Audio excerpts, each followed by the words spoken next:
Well, if you've been following my new channel, Wortheffort DIY, where I'm kind of restoring the cheapest livable home in the state of Texas into a workshop and living quarters, you know that we are in the middle of packing up this shop and moving it into a temporary storage unit, as I'm kind of in between those things, and the closing date on this shop came up really fast.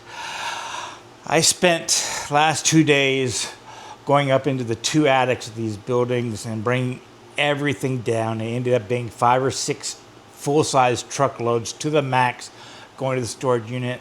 And let me tell you, my almost 60-year-old body is really feeling it. So I decided to take a day or two, relax, come out to this shop for the last time and actually make something. I'm going to do my last production run of mallets. That'll be the last thing I make here, and I'll put them up on the website to help offset some of the cost of the storage unit and the extra moving I'm having to do. If you don't know anything about it, I've been making these for well over a decade, kind of on and off, but in the past 2 years I've been trying to keep them in stock. I do batches about 24. I'm only going to do probably 12 this time.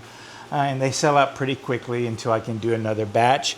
And this is somewhat of an original design of mine based upon a lot of other people's, but mainly on how I use it. Because my feeling is a mallet like this is less about power and more about control.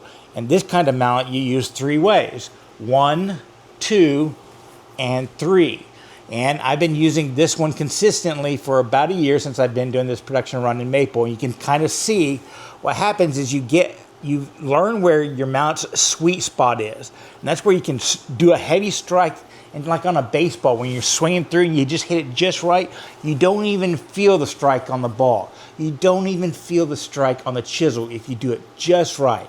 And I end up having, you can see the dents right along where my finger is, and right along this circle, say right here, because you'd be surprised at how much I do this when I'm dovetailing and carving. You just get so much control on that.